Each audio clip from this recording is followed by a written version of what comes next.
Princess Zarathel stood at the massive viewing portal of her family's flagship, watching the blue marble of Earth grow larger as they approached. Her forearms were crossed in a gesture of resignation that her species had perfected over millennia. The Kethmori were a proud warrior race, but even they knew when to choose diplomacy over destruction. The war had raged for 3 cycles now. Humanity had proven far more resilient than anyone in the galactic community had expected. What should have been a quick conquest to claim Earth's abundant resources had turned into a grinding conflict that was bleeding both civilizations dry. The humans fought with a ferocity that made even seasoned Kethmori veterans uncomfortable. "Your Highness," came the deep voice of General Vorthak, her father's most trusted military advisor. "The human delegation has arrived aboard their vessel. They await your presence in the diplomatic chamber." Zarathel turned from the viewport, her violet skin catching the artificial lights of the ship's interior. She stood nearly 8 feet tall, as was typical for her people, with an elegant frame that concealed deceptive strength. Her silver hair fell in intricate braids down her back, each one woven with ceremonial threads that marked her royal status. "Tell me again why I must sacrifice myself for peace," she said, though she already knew the answer. Vorthak's expression remained stoic. "Because your marriage to one of their representatives will bind our peoples together." The humans value such symbolic unions. Their strange emotional attachments to ceremony and bonding rituals make them honor agreements sealed by marriage far more than simple treaties. "And if this human proves to be weak? If he cannot survive our customs or match our strength? What then becomes of this peace?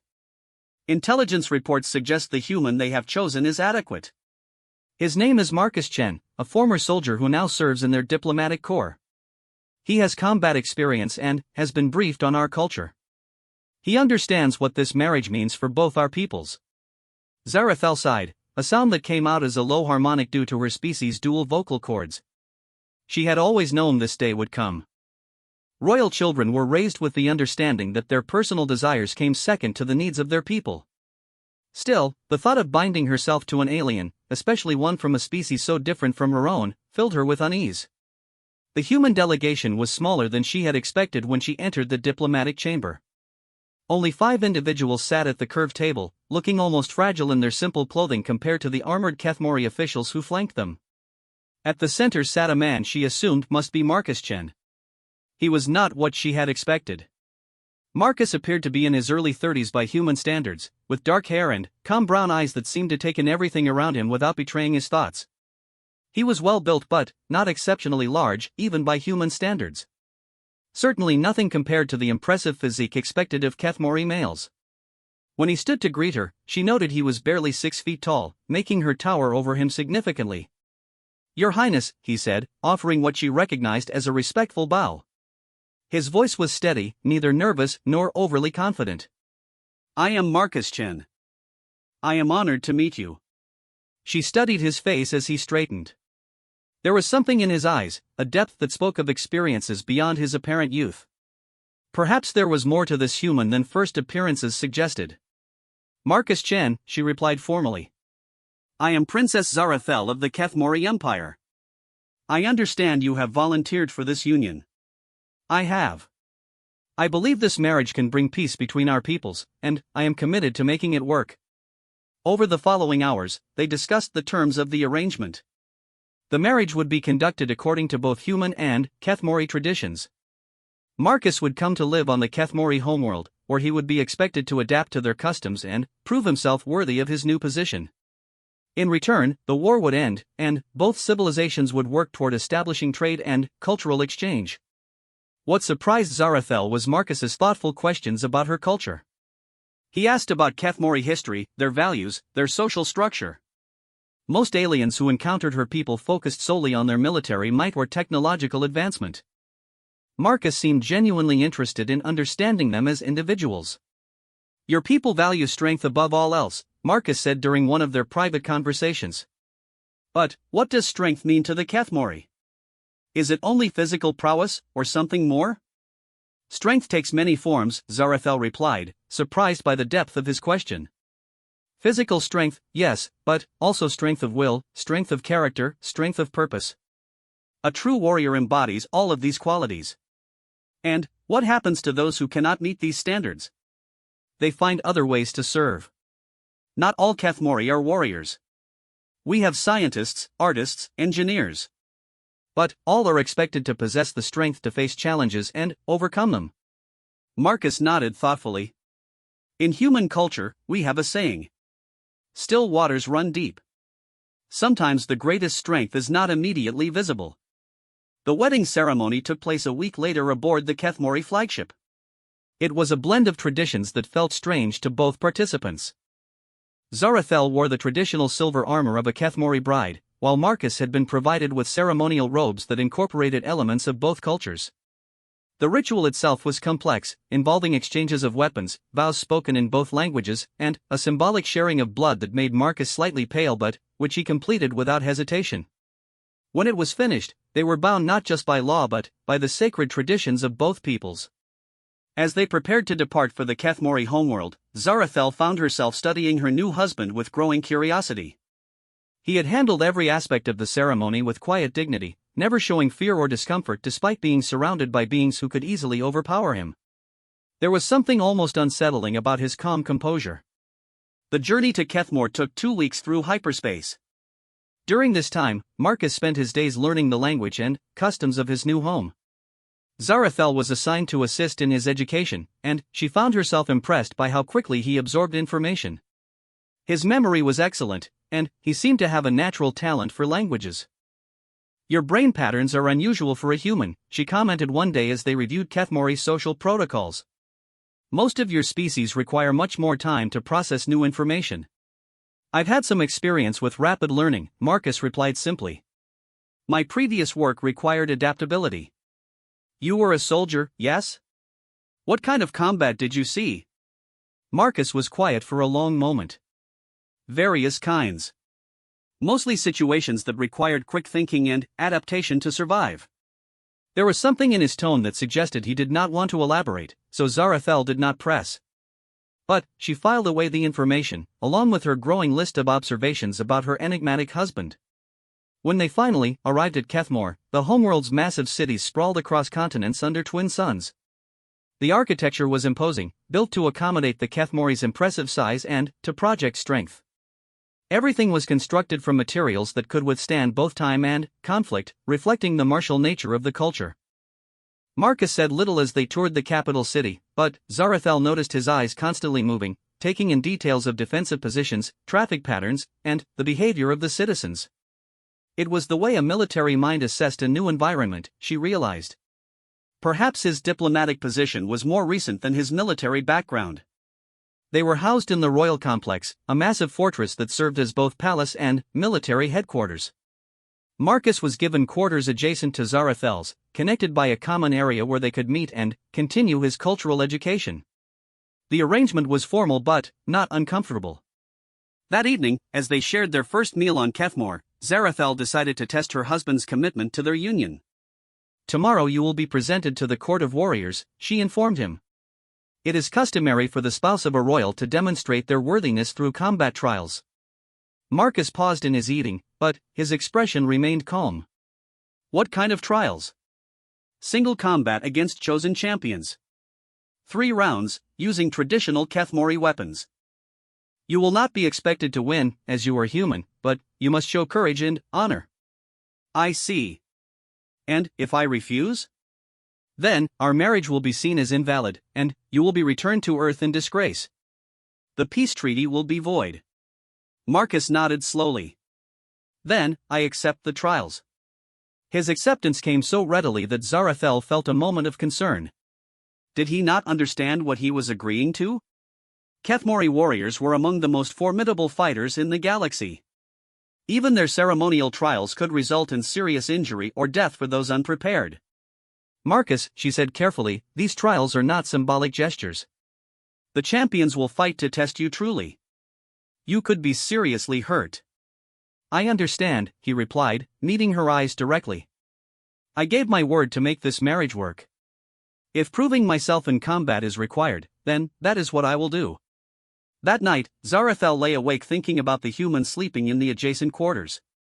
There was something about Marcus that did not fit with her understanding of his species. Humans were known to be emotional, often irrational, driven by feelings rather than logic. But Marcus displayed a control and composure that reminded her more of seasoned Kethmori officers. The next morning brought news that would test that composure. As they prepared for the day's events, General Vorthak arrived with disturbing intelligence.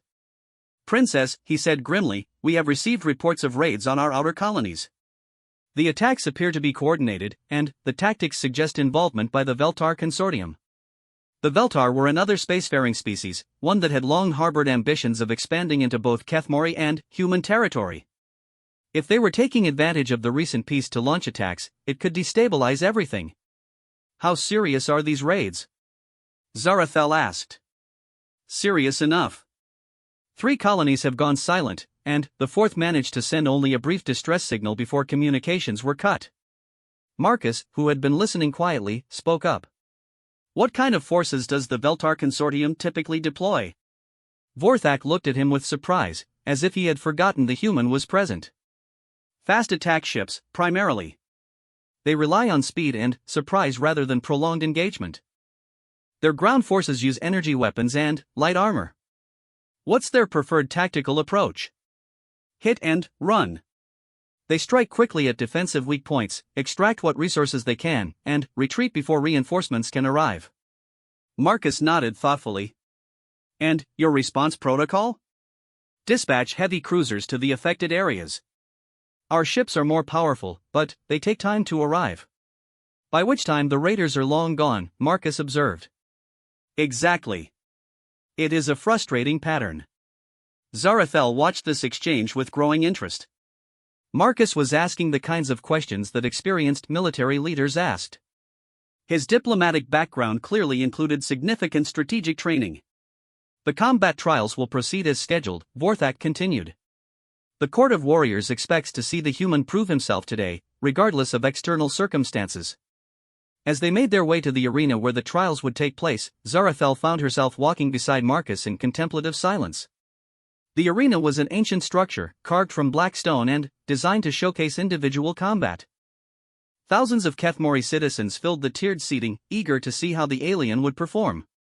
The first champion was introduced as Corvash, a mid-ranking warrior known for his speed and precision with traditional bladed weapons. He stood 7.5 feet tall, his blue-gray skin marked with the ritual scars that indicated his combat experience. In his hands, he held a pair of curved swords that caught the light like liquid metal. Marcus was offered a selection of weapons from the traditional arsenal. After examining several options, he chose a single straight blade and a defensive gauntlet. The weapon looked almost oversized in his hands compared to his frame. "Begin," called the arena master. What happened next would be talked about in Kethmori military circles for years to come. Corvash opened with a classic attack pattern, his twin blades weaving through the air in a display of skill that drew appreciative sounds from the crowd. It was a technique designed to test an opponent's reflexes and defensive capabilities. Marcus simply wasn't there when the blades arrived. He had moved with a fluid grace that seemed to defy physics, stepping around the attack in a way that made it look effortless. Before Corvash could recover his balance, Marcus's blade was at the warrior's throat, the match effectively over. The arena fell silent. Corvash stepped back, honor-bound to acknowledge his defeat, but his expression showed complete bewilderment. The crowd murmured in confusion and growing excitement. This was not what anyone had expected from the small human. The second champion, Nexera, was a female warrior known for her strength and endurance. She wielded a massive two-handed weapon that required exceptional power to use effectively. Her strategy was clearly to overwhelm the human with brute force. Marcus adjusted his grip on his weapon and waited. Nexera's attack came like a thunderstorm, the massive blade cutting through the air with enough force to shatter stone. But, again, Marcus was not where the weapon expected to find him. He moved like flowing water, each dodge perfectly timed, each step calculated to conserve energy while forcing his opponent to overextend. When Nexera finally left herself open, Marcus struck with surgical precision. His blade found the gap in her armor at the shoulder, delivering a controlled cut that would have been fatal in a real battle but was executed with just enough restraint to avoid serious injury. The second champion yielded, and the crowd's murmur had become a roar of amazement. The final champion was Drakmor, a veteran warrior whose reputation was legendary even among the Kethmori. He had never lost a formal combat, and his presence in the trials was meant to provide a suitably impressive finale regardless of the outcome. Drakmor studied Marcus carefully before selecting his weapon, recognizing that the previous matches had revealed something unexpected about the human's capabilities. He chose a weapon designed for versatility, something that could adapt to different combat situations. "You fight well for a human," Drakmor said as they faced each other. "But I have been a warrior since before you were born." "Experience is valuable," Marcus replied respectfully. "But so is adaptability." Their duel was different from the previous matches. Drakmor did not underestimate his opponent, and his attacks were measured, probing, designed to learn rather than simply overwhelm. Marcus responded in kind, showing techniques and movements that no human should have known. The crowd watched in complete fascination as the two warriors engaged in what could only be described as a masterclass in combat. Every exchange was precise, every movement deliberate. It became clear that both fighters were holding back, testing each other rather than seeking a quick victory. But, gradually, Marcus began to press his advantage. His movements became more aggressive, his attacks more complex. It became apparent that he had been studying Drakmor's style throughout their engagement, learning and adapting in real time. When the end came, it was sudden and decisive. Marcus executed a combination that seemed impossible, disarming Drakmor and placing him in a position where continuing would result in certain defeat. Drakmor looked down at the blade at his throat and began to laugh. It was a sound of genuine delight rather than defeat. "I yield," he announced to the arena. "And I declare this human worthy of our respect." The crowd exploded into cheers. But Zarathel remained frozen in her seat, staring at her husband as he helped Drakmor to his feet with obvious courtesy and respect. The man standing in that arena was not the diplomat she had thought she married. She was beginning to suspect that Marcus Chen had depths that even she could not imagine. The celebration feast following Marcus's unexpected victory in the trials was unlike anything he had experienced since arriving on Kethmor. Warriors who had initially viewed him with skepticism now approached to offer congratulations and challenge him to friendly sparring matches. The entire atmosphere of the royal court had shifted from polite tolerance to genuine respect. Zarathel observed these interactions with growing fascination. Marcus handled each conversation with the same calm professionalism he had shown throughout their brief marriage, but she could see the way seasoned warriors looked at him now. There was recognition in their eyes, the acknowledgement of a fellow predator. "Husband," she said when they finally had a moment alone on the balcony overlooking the capital city. "We need to discuss what happened today." Marcus stood at the railing, his hands relaxed but positioned where they could quickly reach the ceremonial blade he now wore as part of his court attire. Even in moments of apparent calm, she noticed, he maintained tactical awareness of his surroundings. "What would you like to know?" he asked. "How does a diplomat acquire combat skills that surpass those of our greatest warriors? Training and experience.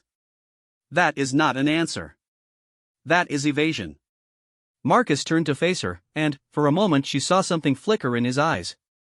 Not fear or guilt, but calculation. He was deciding how much to tell her. "Before I became a diplomat, I spent 12 years in Earth's Special Operations Command," he said finally. "I was part of units that handled situations too sensitive for regular military forces." "What kind of situations?" "The kind that officially never happened." The implications of this revelation began to settle over Zarathel like pieces of a puzzle falling into place. Earth's military had always been underestimated by the galactic community. Their technology was primitive compared to most spacefaring civilizations, their ships slower, their weapons less advanced. But, if they had been developing warriors like Marcus in secret, how many others like you exist? She asked. Enough. Before she could press further, General Vorthak appeared at the balcony entrance, his expression grim. "Princess, we have received more intelligence regarding the Veltar raids. The situation is worse than initially reported." They moved to the war room, a massive chamber filled with holographic displays showing star charts and tactical information. The scope of the attacks was becoming clear, and it painted a disturbing picture. 7 colonies have now gone silent, Vorthak explained. The Veltar are moving in a coordinated pattern, striking at our outer defenses in sequence. Each attack seems designed to draw our forces out of position for the next strike. Zarathel studied the tactical display, noting the pattern of attacks. They are probing for weaknesses in our response protocols. Exactly. And they are finding them. Our heavy cruisers are powerful, but they cannot be everywhere at once. By the time we respond to one attack, they have already moved to the next target. Marcus had been examining the displays in silence, but now he stepped forward. May I ask about your standard patrol patterns? Vorthak hesitated, glancing at Zarathel. Military information was not typically shared with foreign nationals, even those married into the royal family.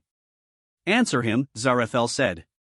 Her husband had just proven he was more than capable of understanding tactical situations. We maintain patrol routes along the major shipping lanes and around critical installations. Outer colonies rely on regular check-ins and emergency beacons for security. Response time to an emergency beacon? Typically 8 to 12 hours, depending on the location and availability of ships. Marcus nodded thoughtfully. The Veltar raids you have described suggest they have detailed intelligence about your patrol schedules and response capabilities. This level of coordination requires extensive preparation. We have reached the same conclusion, Vorthak agreed. But knowing they are well prepared does not help us stop them. Actually, it might. Marcus moved to the tactical display and began manipulating the controls with surprising familiarity. May I demonstrate something? The holographic star chart shifted to show the pattern of attacks from a different perspective. Instead of focusing on the individual strikes, Marcus highlighted the timing and sequence of the raids. They are not just probing your defenses, he explained. They are hurting your fleet. Each attack forces you to commit ships to response and patrol duties in predictable patterns. Look at where your forces are positioned now compared to 3 weeks ago. The pattern was suddenly obvious. The Kethmori fleet had been systematically maneuvered away from a specific sector of space. They are preparing for something larger, Zarathel realized. The raids are not the primary objective. They are preparation. The question is, preparation for what? Vorthak said. Marcus continued working with the display, pulling up additional information about trade routes and strategic installations. What is located in this sector? He asked, highlighting the area that had been systematically cleared of Kethmori ships. Vorthak's expression went pale. The Forge Worlds. Our primary manufacturing and shipbuilding facilities. The implications hit everyone in the room simultaneously. If the Veltar could successfully attack the Forge Worlds, they would cripple the Kethmori's ability to maintain their fleet and industrial capacity. It would be a blow from which recovery might take decades. How long before your ships can be repositioned to defend the Forge Worlds? Marcus asked. 48 hours minimum. The nearest battle group is currently responding to the latest raid, 3 systems away. And how long would it take the Veltar to reach their target once they commit to the attack? Less than 36 hours, if they have been prepositioning their forces as you suggest. Marcus straightened from the display and looked directly at Zarathel. I need to contact Earth immediately. For what purpose? To request immediate assistance from the human fleet. Vorthak made a sound of dismissal. Human ships are no match for Veltar attack vessels. Their technology is inadequate for this kind of operation. You might be surprised, Marcus said quietly. The communication to Earth was established within the hour, despite the complexity of routing a real-time transmission across interstellar distances. Marcus spoke in rapid English to someone whose face was obscured by military encryption protocols. The conversation was brief and, apparently, satisfactory. A human task force will arrive in this system within 18 hours, Marcus announced when the transmission ended. Impossible, Vorthak said flatly. The nearest human ships are at least 3 days away at maximum hyperspace velocity. The ships you know about are 3 days away, Marcus corrected. But Earth has had assets in this region for some time. Zarathel felt a chill of understanding. The peace negotiations. Your people were planning for the possibility that they would fail. My people were planning for multiple contingencies, yes. One of those contingencies involved having rapid response capabilities in place to protect our new allies. How long have human ships been operating in our territory without our knowledge? Marcus met her gaze steadily. Long enough to be effective when needed. The next several hours were tense as they waited for the human task force to arrive. Zarathel used the time to extract more information from her husband about humanity's true military capabilities. What she learned challenged everything she thought she knew about Earth's place in the galactic hierarchy. Your species deliberately projects an image of technological inferiority, she said as they walked through the palace gardens in the early evening. It is often advantageous to be underestimated, Marcus replied. Most civilizations focus on advancing their weapons and defenses. We focused on advancing our tactical thinking and operational flexibility. And your warriors? We learned early that individual skill matters more than superior equipment. A well-trained soldier with primitive weapons can defeat a poorly trained opponent with advanced technology. Is that how humanity survived the war against us? Marcus stopped walking and turned to face her. Princess, humanity did not merely survive the war. We were winning it. The statement hung in the air between them like a revelation that changed everything. Zarathel had always understood that the peace negotiations had come about because the conflict was proving too costly for both sides. She had not realized that her people had been the ones facing defeat. The raid pattern you demonstrated today, she said slowly. You recognized it because humans have used similar tactics. Against the Kethmori, among others. You were manipulating our fleet positions throughout the war. We were adapting our strategies based on observed response patterns, yes. The sound of approaching aircraft interrupted their conversation. In the distance, shapes were visible against the darkening sky. The human task force had arrived ahead of schedule. What descended toward the landing platforms was unlike any human technology Zarathel had seen before.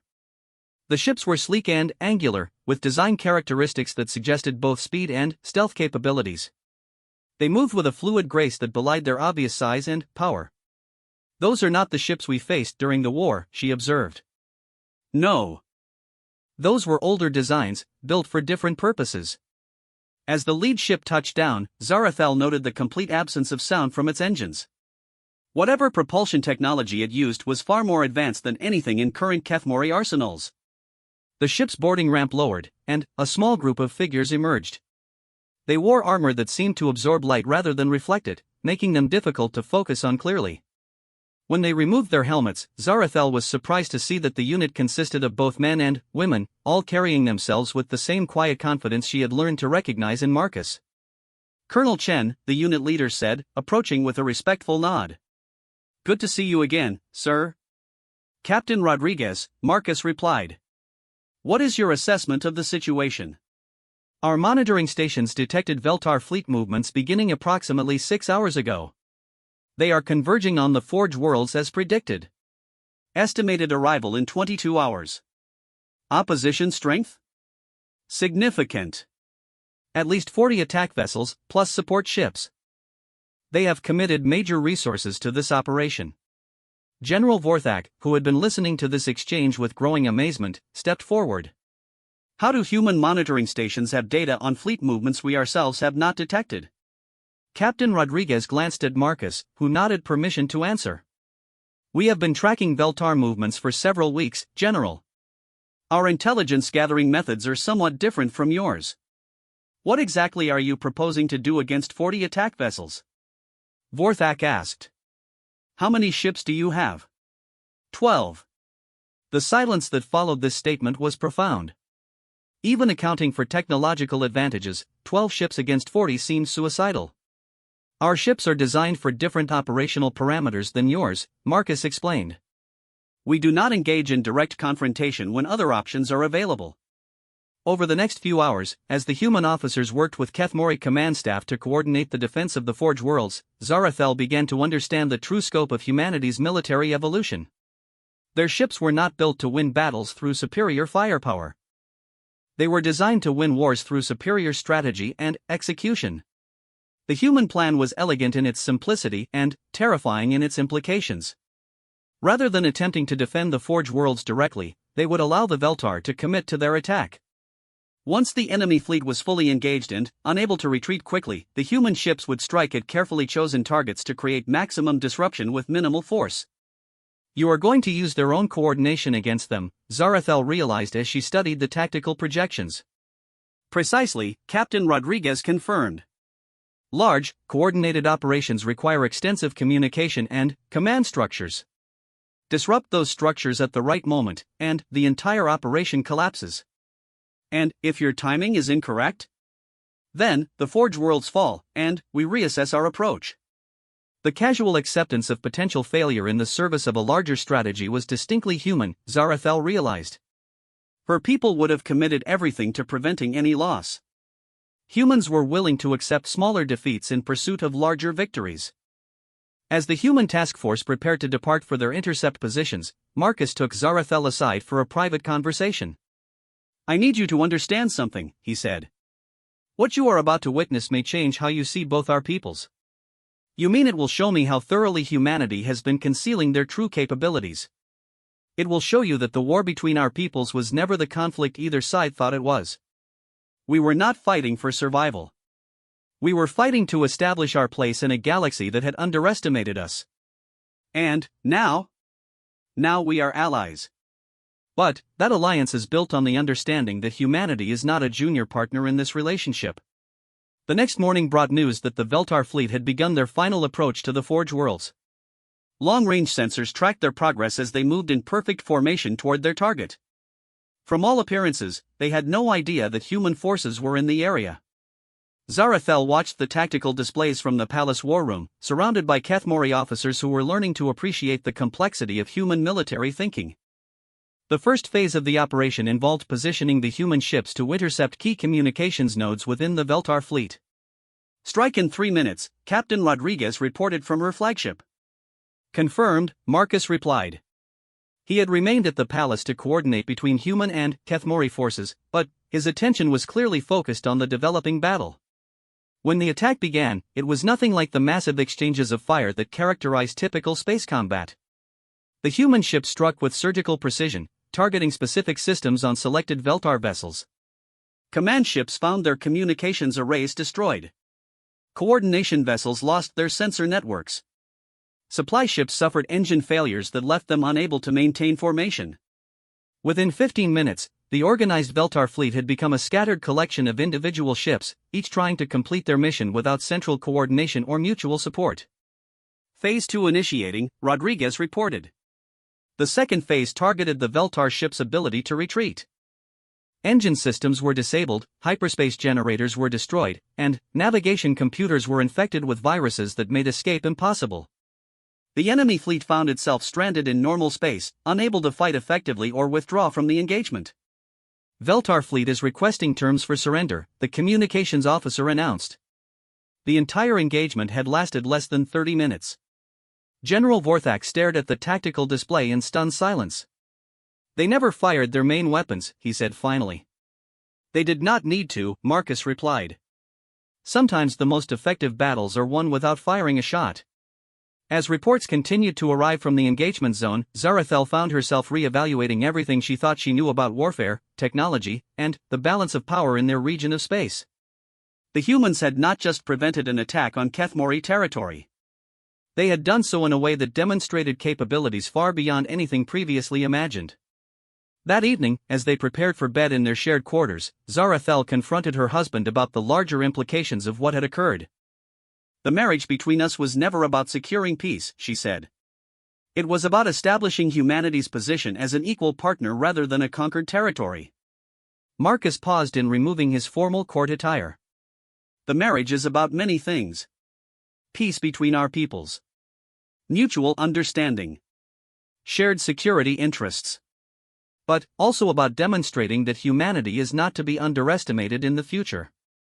"Yes." She studied his reflection in the mirror as he completed his preparations for bed. The man she had married was not the simple diplomat she had expected.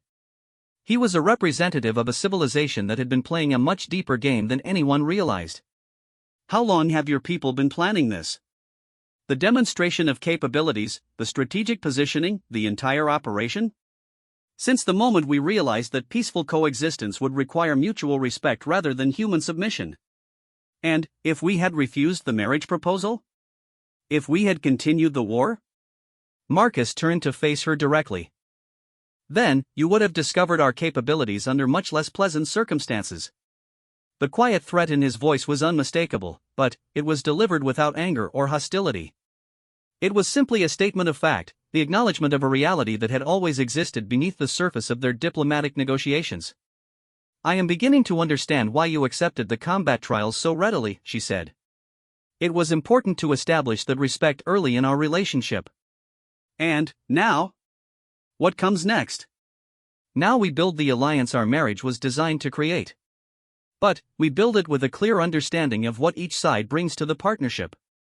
As they settled into their respective sleeping areas, separated by the formal distance required by Kethmori custom for new marriages, Zarathel found herself contemplating the future with a mixture of anticipation and uncertainty.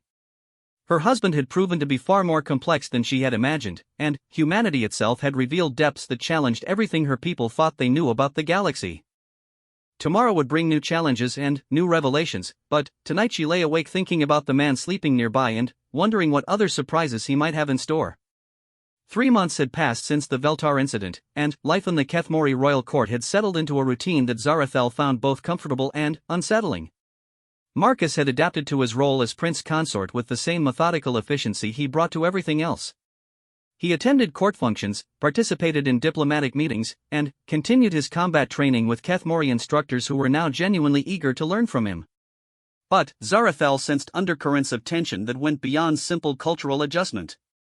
The revelation of humanity's true military capabilities had sent ripples throughout the galactic community, and not all reactions had been positive. The Hegemony Council has called for a formal review of humanity's status within the Galactic Charter, General Vorthak reported during the morning briefing. They are concerned about the implications of concealed military assets. Marcus, who had become a regular participant in these briefings, looked up from the intelligence reports he was reviewing. What kind of review? A full audit of human military capabilities, technology assessments, and strategic analysis of potential threat levels. And if humanity refuses to cooperate with such a review? Vorthak hesitated. The Council has the authority to impose restrictions on trade and movement within chartered space. Economic sanctions, Zarathel observed. They are attempting to force disclosure through pressure rather than direct confrontation. It would seem so, yes. Marcus was quiet for a long moment, studying the diplomatic correspondence that had arrived with the formal request. When he finally spoke, his voice carried a weight that made everyone in the room pay attention. This review will not proceed as the Council expects, he said simply. You believe Earth will refuse to cooperate? Vorthak asked. I believe Earth will cooperate completely. Every question will be answered with absolute honesty. Every system will be demonstrated in full detail. Every capability will be revealed without reservation. The silence that followed this statement was profound. Zarathel felt a chill of understanding begin to settle over her. You want them to see everything, she said. It is time for the galactic community to understand exactly what humanity brings to the table. Partial revelations lead to misunderstandings and continued underestimation. Full disclosure eliminates ambiguity. Over the following weeks, as preparations began for the Council review, Zarathel gained increasing insight into the true scope of human military development. What had been revealed during the Veltar incident was apparently only a small sample of humanity's actual capabilities. Your people have been busy during the years since first contact, she commented as they reviewed technical specifications that Marcus had been authorized to share with Kethmori military planners. We learned early that survival in galactic civilization required more than good intentions and basic technology, Marcus replied. We had to become worthy of respect.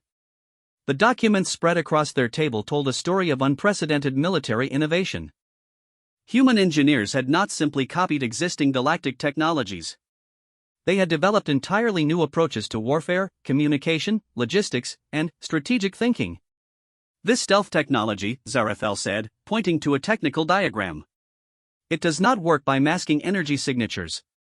It works by making observers forget they detected anything. Psychological warfare applied to sensor networks, Marcus confirmed. Human cognitive research proved unexpectedly applicable to artificial intelligence systems. And this? She indicated specifications for something called a reality anchor. Defensive technology designed to counter species with temporal manipulation abilities. Zarathel stared at the document. There are species with temporal abilities? Several.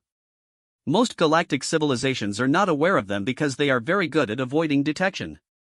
Humans encountered them early and developed appropriate countermeasures. The implications of this casual revelation were staggering. Humanity had not only been developing advanced military technology, they had been preparing for threats that most other civilizations did not even know existed. "How much of the galaxy do your people actually know?" she asked. "More than most. Less than some. Enough to be prepared." Their conversation was interrupted by an urgent communication from the Palace Communications Center. Emperor Kashvek, Zarathel's father, was requesting immediate audience with both her and Marcus. They found the emperor in his private study, surrounded by reports and looking more troubled than Zarathel had seen him in years. The massive Kathmori ruler gestured for them to sit as he continued reviewing intelligence documents. "We have a problem," he said without preamble. "The Hegemony Council review has been accelerated. They now demand immediate access to human military facilities and full disclosure within 1 week." "That is unusually urgent," Marcus observed. "What has prompted such haste?" "Intelligence suggests that several council species have formed a secret alliance to limit human expansion. They view your people as a potential threat to established power structures." Zarathel felt pieces of a larger puzzle falling into place. "They are not interested in understanding human capabilities. They want to find ways to counter them." "Precisely. And they have convinced themselves that acting quickly will prevent humanity from further concealing assets." Marcus leaned back in his chair, and Zarathel noted the subtle shift in his posture that indicated he was moving into tactical thinking mode. "What species are part of this alliance?" he asked. "The Veltar, certainly, though they are severely weakened from their recent defeats. The Corvani Syndicate has committed significant resources. The Ethereal Collective has provided intelligence support. There are indications that others may be involved. And the Hegemony Council itself? Are they complicit or being manipulated? Unknown. Council procedures are designed to prevent outside influence, but the speed of this review suggests coordination beyond normal diplomatic channels." Marcus was quiet for several minutes, processing implications and possibilities. When he spoke again, his voice carried a certainty that made the Emperor lean forward with attention. "Your Majesty, I need to request immediate communication with Earth Command. This situation has moved beyond diplomatic review into potential conflict preparation." "What are you suggesting?" "I am suggesting that this review is not what it appears to be. If hostile forces have manipulated the Council into demanding immediate access to human facilities, they are likely planning to use that access for purposes beyond simple intelligence gathering." The communication to Earth was established within the hour, but this time the conversation was conducted in a secure chamber with encryption protocols that impressed even Kethmori security specialists. Marcus spoke with someone whose authority was clearly significant, and the discussion was both brief and decisive. When the transmission ended, Marcus turned to face the Emperor with an expression that Zarathel had learned to associate with important announcements. "Earth Command has authorized full disclosure of human military capabilities," he said. "The review will proceed as requested, but with additional parameters that the Council may not have anticipated." "What kind of additional parameters?" the Emperor asked. "Practical demonstrations." The next few days brought a flurry of activity as human ships began arriving in Kethmori space. But these were not the sleek stealth vessels that had defeated the Veltar. These were massive ships that made no attempt to conceal their presence or capabilities. Zarathel stood on the observation deck of the orbital station where the review would take place, watching as the human fleet took up positions around the facility. There were dozens of ships, representing technologies and design philosophies she had never seen before. "That ship," she said, pointing to a vessel that seemed to bend light around itself. "It appears to be partially existing in normal space." "Dimensional displacement technology," Marcus explained. "Useful for avoiding certain types of attacks." "And that one?" She indicated a ship that appeared to be constructed entirely of crystalline materials. "Living metal architecture. Self-repairing, adaptive hull technology." "Living metal?" Humanity developed strong relationships with certain non-biological intelligence types. Some of them were willing to share technological approaches. The scope of human alliance building was becoming clear. Earth had not simply developed advanced technology in isolation. They had been building relationships and partnerships throughout the galaxy, many of them with civilizations that other species were not even aware existed. When the Hegemony Council representatives arrived, their reactions to the assembled human fleet were immediate and obvious. These were not the primitive vessels they had expected to review. The council members found themselves confronting military capabilities that challenged their understanding of what was possible. "Welcome to the review of human military assets," Marcus said as he greeted the council delegation in the station's main conference chamber.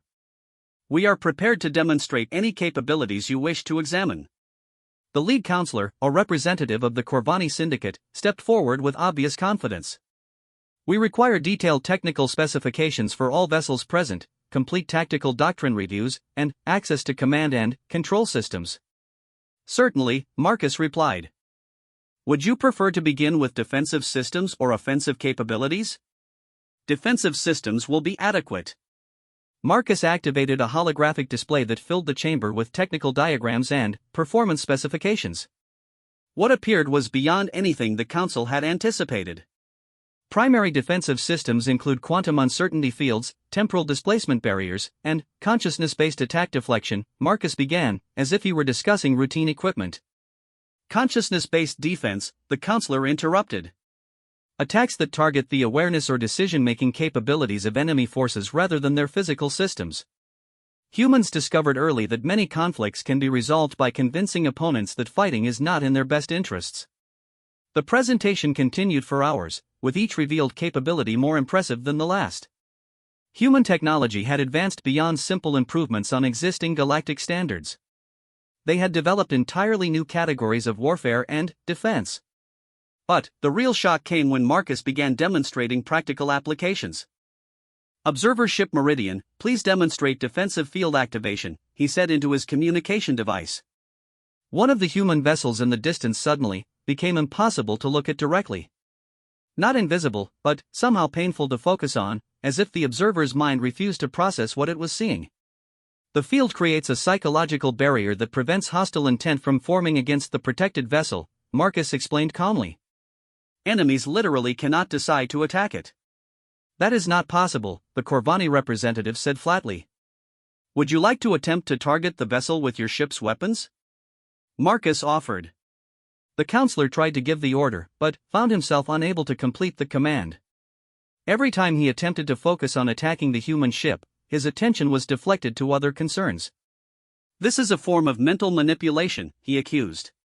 "No more than camouflage is visual manipulation," Marcus replied. "It is a defensive technology that operates within natural psychological parameters." The demonstration continued with increasingly impressive displays. Ships that existed in multiple dimensions simultaneously. Weapons that converted enemy ammunition into harmless energy. Communication systems that operated instantaneously across galactic distances. But the final demonstration was the most revealing. "Earth Defense Command, this is Prince Marcus Chen," he said into his communicator. "Please provide council representatives with a current assessment of galactic military capabilities." The response came immediately, displayed on holographic screens throughout the chamber. It was a complete tactical analysis of every major military force in the galaxy, including detailed assessments of capabilities, weaknesses, and strategic preferences. "This intelligence includes information about assets that are classified at the highest levels," the council representative said, his voice barely controlled. "Human intelligence gathering is somewhat comprehensive," Marcus acknowledged. "How long have your people been monitoring our military activities?" "Since shortly after first contact. It seemed prudent to understand the capabilities of potential allies and threats." The silence that followed was absolute. Every representative in the chamber was processing the same realization: humanity had not been hiding their capabilities out of weakness or fear. They had been concealing them because revealing the full extent of human military development would have fundamentally altered the balance of power in galactic civilization. That evening, as the council representatives retreated to their quarters to compile reports for their respective governments, Zarathel found herself alone with Marcus in their diplomatic suite. "You realize what you have done today," she said. "I have provided complete honesty regarding human capabilities, as requested. You have terrified every major power in the galaxy." Marcus poured himself a glass of water and sat down across from her. Fear was not the objective. Understanding was the objective. Understanding of what? Understanding that humanity is not seeking to dominate or conquer. We are seeking to ensure that no one else can dominate or conquer us. There is a significant difference. And if other civilizations decide that humanity has become too powerful to be allowed to continue growing, then they will discover that we have been preparing for that possibility as well. The quiet confidence in his voice sent a chill through Zarathel. She was beginning to understand that her husband represented a civilization that had been thinking much further ahead than anyone else in the galaxy. The marriage alliance between our peoples, she said slowly. It was not just about ending one war. It was about positioning for the next one. It was about ensuring that the next war would not be necessary. But, if it becomes necessary anyway, it was about ensuring that humanity would not face it alone. The implications of this statement settled over her like pieces of a vast strategic puzzle finally clicking into place. Humanity had not been seeking peace out of weakness. They had been building alliances from a position of strength that no one had fully understood until now. How many other species have agreements with Earth similar to our marriage alliance? Enough. And how many civilizations in the galaxy are aware of these agreements? Very few. Until today. Zarathel realized that the review had accomplished exactly what Marcus intended. Every major power now understood that attacking humanity would mean fighting not just Earth, but a coalition of allies with combined capabilities that defied easy assessment. You have just restructured galactic politics without firing a shot, she observed. Diplomacy backed by credible deterrence is often more effective than warfare, Marcus replied. Though we are prepared for warfare if diplomacy fails. As they prepared for bed, Zarathel found herself contemplating a future that looked very different from anything she had imagined when this marriage began. Her husband had revealed himself to be not just a skilled warrior or clever diplomat, but a representative of a civilization that was reshaping the fundamental assumptions of galactic civilization. Tomorrow would bring responses from the various governments whose representatives had witnessed the day's demonstrations. Some would seek closer ties with humanity. Others would begin planning for conflicts they were not prepared to fight. But tonight, she lay awake thinking about the man sleeping nearby and wondering if she was beginning to understand him or if he had depths yet to be revealed that would continue to surprise her for years to come. The galactic response to humanity's military demonstration was swift and varied. Within days of the Hegemony Council review, diplomatic communications began flooding into both Earth and Kathmori space. Some civilizations sought immediate alliance negotiations. Others demanded emergency council sessions to address what they termed the human threat. A few simply went silent, apparently retreating to reassess their strategic positions. Zarathel found herself at the center of these diplomatic storms in ways she had not anticipated. As the highest-ranking Kathmori with direct personal access to human leadership, she became a crucial conduit for communications between Earth and the rest of the galactic community. The Ethereal Collective is requesting a private meeting, she informed Marcus as they reviewed the morning's diplomatic correspondence. They claim to have information about threats that require immediate human attention. Marcus paused in his reading of intelligence reports from Earth Command. The Ethereals rarely involve themselves directly in galactic politics. If they are requesting a meeting, the situation is significant. You sound as if you know them personally. Humanity has had limited contact with the collective. They operate on timescales and, with perspectives that make communication challenging, but they have occasionally provided warnings about long-term threats. What kind of threats? The kind that develop over centuries or millennia. The Ethereals think in terms of galactic cycles rather than individual conflicts. The meeting with the Ethereal representative was arranged for the following day, in a specially prepared chamber that could accommodate their unique physical requirements.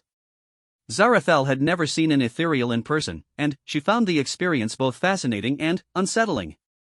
The being that materialized in the chamber was barely visible, more suggestion than substance. It appeared to exist partially in normal space and partially elsewhere, shifting between states of matter in ways that made direct observation difficult. Prince Marcus Chen of Earth, the Ethereal said, its voice emerging from speakers throughout the room rather than from any apparent mouth. We greet you with concern for the temporal streams that surround current events. Honored Ethereal, Marcus replied with a formal bow that surprised Zarathel with its precision. We appreciate your willingness to share information. The demonstration of human capabilities has created resonance patterns in probability space that concern us. We perceive potential futures that threaten the stability of this galactic region. What kind of threats are you perceiving? Coalition warfare on a scale not seen for 40,000 years. The combination of revealed human capabilities and existing power structures has created conditions for conflict that could consume entire star systems. Zarathel felt a chill of understanding. The Ethereals were warning that humanity's revelation of their true military strength might trigger exactly the kind of massive war it was supposed to prevent. Which civilizations are moving toward conflict?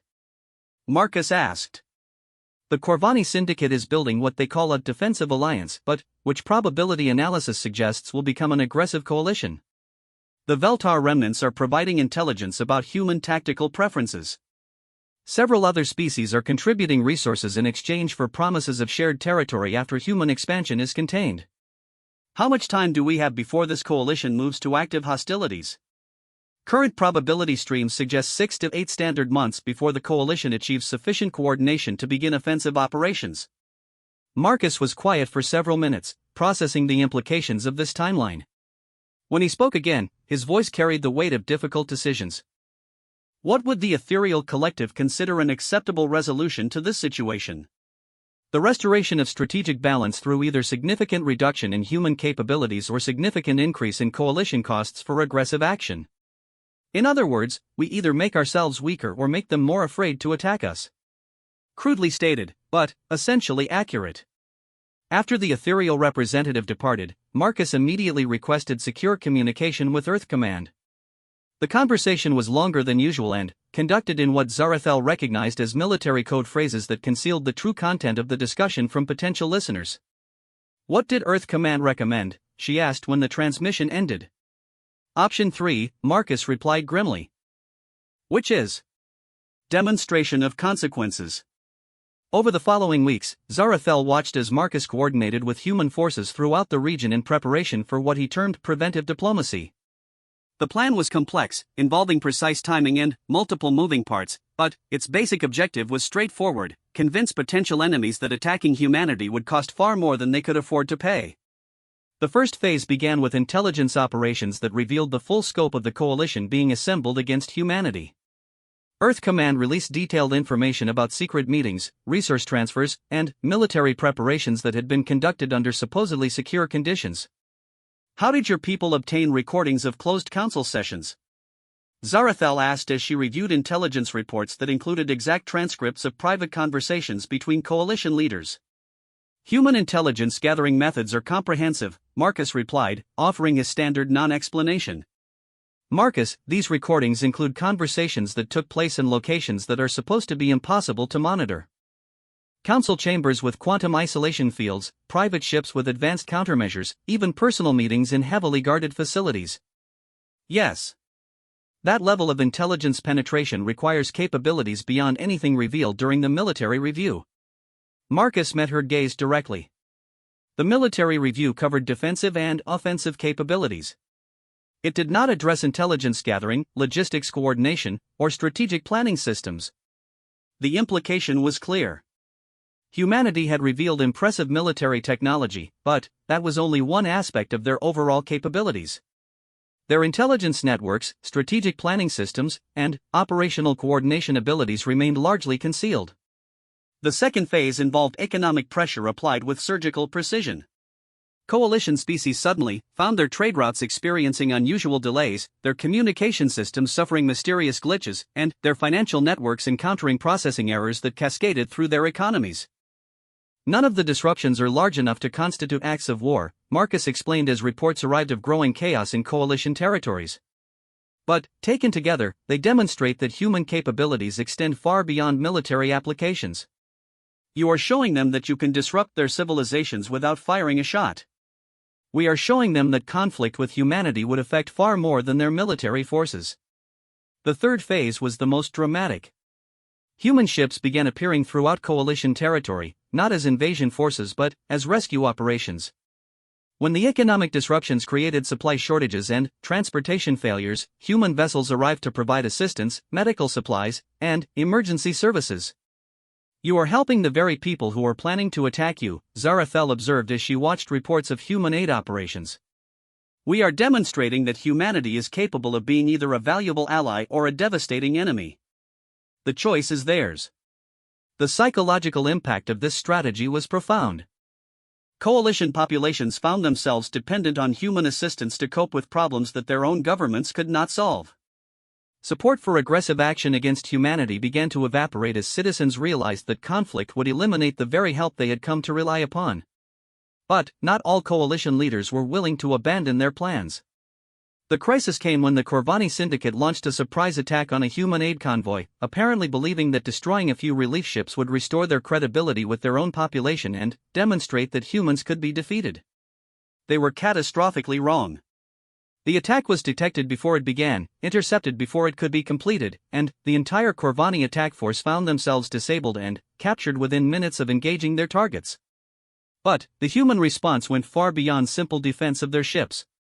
Within hours, every significant Corvani military installation had been infiltrated by human forces who simply appeared inside supposedly secure facilities, disabled critical systems, and departed without engaging in extended combat. Corvani leadership found themselves unable to communicate with their own forces, unable to access their own databases, and unable to control their own territory.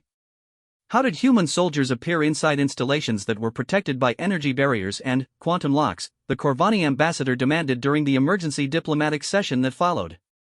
Human military technology includes capabilities that were not covered during the recent review, Marcus replied calmly. What kind of capabilities? The kind that make traditional defensive thinking obsolete. The demonstration had lasted less than 6 hours, but its implications were clear to every observer.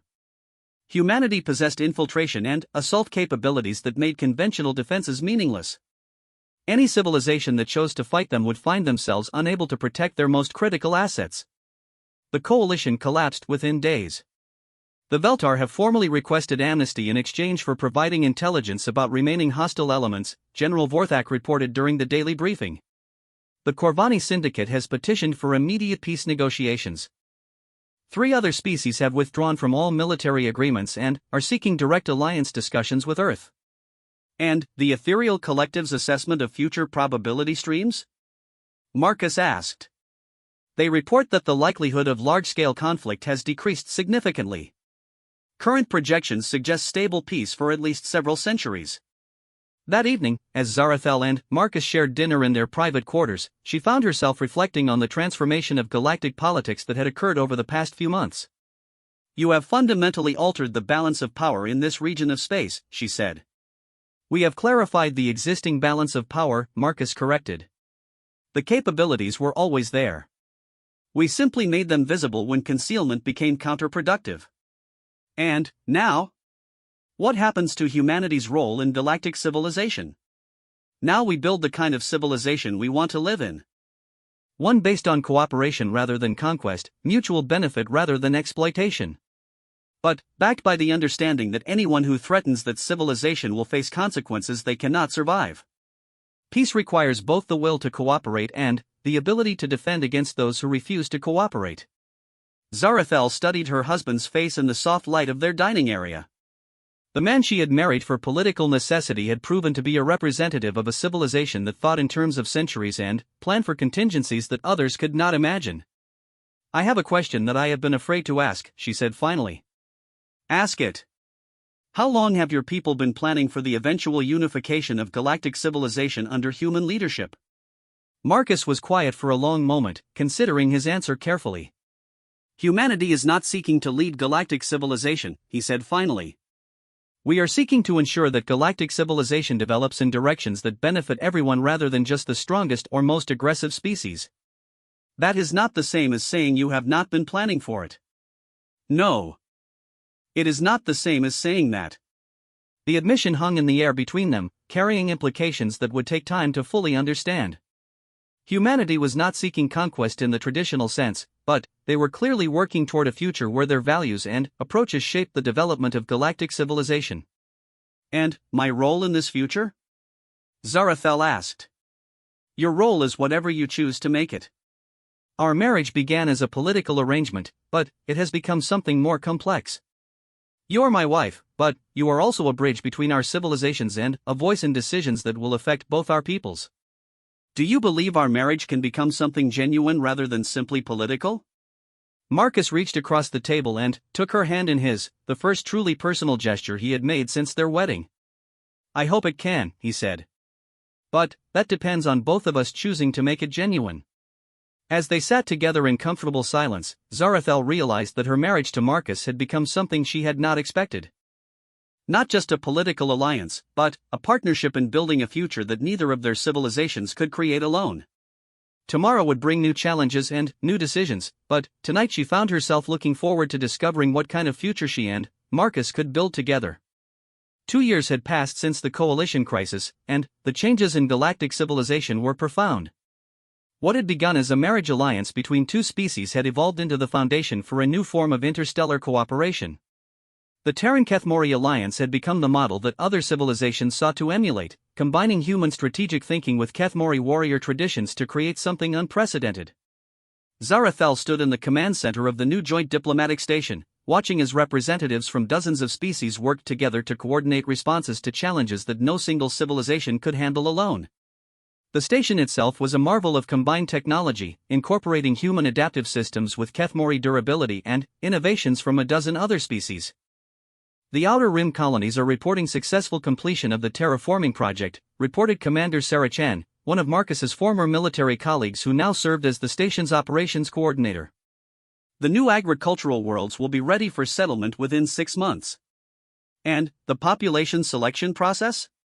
Zarathel asked. Voluntary migration from 8 different species, with priority given to families and individuals seeking cooperative communities rather than species-specific settlements. It was one of many projects that would have been impossible under the old system of competing civilizations. Human terraforming technology combined with Kethmori mineral extraction techniques and ethereal environmental science had created worlds that could support multiple species simultaneously. The populations were drawn from civilizations throughout the region, creating truly integrated communities. Marcus entered the command center carrying reports from the latest Galactic Cooperation Council meeting. The Council had replaced the old hegemony structure, operating on principles of consensus building and mutual benefit rather than dominance hierarchies. The Veltar reconstruction project has been approved, he announced. Full resource allocation for rebuilding their damaged worlds, with technical assistance from human engineering teams and security provided by Kethmori peacekeeping forces. And their response? Zarathel asked. Grateful acceptance. They have also formally requested to join the alliance as full partners rather than associate members. It was a remarkable transformation. The Veltar had gone from being aggressive raiders to becoming advocates for cooperative development. The reconstruction of their civilization had become a demonstration of how former enemies could become valued allies when offered genuine partnership rather than subjugation. Any resistance from the Council, she asked. Some concerns about rapid expansion of alliance membership, but nothing that could not be addressed through compromise and gradual integration protocols. The success of the alliance had created its own challenges. More and more civilizations were seeking membership, attracted by the economic benefits and security guarantees that came with cooperation. But managing such rapid growth required careful attention to cultural integration and resource allocation. We have a request from the Ethereal Collective, Marcus continued. They want to share information about threats developing in the galactic core region. Apparently there are forces moving that could affect this entire spiral arm within the next few centuries. Zarathel felt a familiar chill. Even with all their success in building cooperative civilization, the galaxy remained a dangerous place with threats that operated on scales beyond normal political concerns. What kind of threats? She asked. Unknown. The Ethereals are requesting a joint expedition to investigate, with representatives from all Alliance species participating. A joint expedition to the galactic core sounds like exactly the kind of mission that could unite the Alliance around a common purpose, she observed. Or the kind of mission that reveals threats we are not prepared to handle, Marcus replied. But refusing to investigate would leave us vulnerable to unknown dangers. That evening, as they walked through the gardens that surrounded their living quarters on the station, Zarathel found herself reflecting on the changes in their relationship over the past 2 years. What had begun as a formal political arrangement had gradually evolved into something genuine and personal. Do you ever regret accepting the marriage proposal? She asked as they paused beside a fountain that combined flowing water with gravity-defying light displays. Marcus considered the question seriously before answering. I regret the necessity that made it required. I do not regret the relationship that developed from it. And if you had known then, what you know now about how complex this would become. I would have made the same choice. The alternative was continued warfare and eventual devastation for both our peoples. They had learned to be honest with each other about both personal and political matters. Their marriage had become a partnership in the truest sense, combining their different strengths and perspectives to address challenges that neither could handle alone. The Council expedition to investigate the galactic core threats, Zarathel said. Do you think humanity is ready for whatever we might discover there? Humanity is never ready for the unknown. But we are very good at adapting to unexpected situations. And the Alliance as a whole? The Alliance is stronger than any individual species, but still young. This expedition could either strengthen our cooperative bonds or reveal weaknesses we have not yet addressed. The next morning brought news that would test those bonds. Long-range sensors had detected massive energy signatures moving through space toward their region of the galaxy. The sources were artificial but, unlike any known technology, and their approach vector suggested arrival within months rather than years. The energy signatures are consistent with large-scale engineering projects, reported the station's science officer, a brilliant ethereal researcher who had volunteered for physical duty despite their species' usual preference for remote observation. But, the scale suggests capabilities beyond anything in our databases. Fleet formations? Marcus asked. Possibly. But, if so, they represent ships larger than anything previously encountered. Each signature suggests vessels measuring hundreds of kilometers in length. The implications were sobering. If hostile forces with such capabilities were approaching, even the combined might of the Alliance might not be sufficient for defense. Emergency Council session? Zarathel suggested. Already called, Marcus replied. All Alliance species are sending representatives. But, more immediately, we need to prepare for the possibility that we are facing our first true test as a unified civilization. The emergency session convened within hours, with representatives participating both in person and through advanced communication systems. The mood was tense but determined as species that had once been enemies worked together to address a threat that could endanger them all. The approaching signals represent either the greatest opportunity or the greatest danger our region has ever faced, announced Chancellor Williams, the human representative to the Council. Our response will determine whether the Alliance continues to grow or whether we face destruction. What do we know about the source of these signals? Asked the Kethmori military representative. Very little. The technology is unlike anything in our combined databases. The scale suggests a civilization with capabilities far beyond our own. The timing suggests they are responding to something that has drawn their attention to this region. Such as the formation of the Alliance itself, Zarathel observed. Our success in building cooperative civilization may have attracted notice from forces that prefer different arrangements. Or they may represent potential allies who share our values and are interested in cooperation on a larger scale, suggested the Veltar representative. In either case, Marcus said, we need to be prepared for contact with entities that operate on scales we have never encountered before. The discussion continued for hours as representatives debated response options ranging from defensive preparations to proactive contact attempts. But, gradually, a consensus emerged around a strategy that reflected the Alliance's core values. We prepare for the worst while hoping for the best, Chancellor Williams summarized. Full defensive preparations combined with peaceful first contact protocols. We demonstrate our strength while making clear our preference for cooperation. And if they prove hostile despite our peaceful intentions, asked the Kethmori representative. Then, we discover whether our alliance is strong enough to defend itself against threats beyond our previous experience, Marcus replied. Over the following weeks, the alliance mobilized resources on a scale that demonstrated just how much their cooperation had accomplished. Human strategic planning coordinated with Kethmori military organization and ethereal long-term thinking to create defensive preparations that incorporated the best capabilities of all member species. But, the most significant development was the revelation of capabilities that even alliance partners had not known existed. As preparations intensified, each species contributed technologies and knowledge that had been held in reserve for truly exceptional circumstances. The ethereals have temporal shielding technology that can protect entire star systems from causality-based attacks, reported the intelligence coordinator. The Veltar have perfected matter-energy conversion on a planetary scale. Even the smaller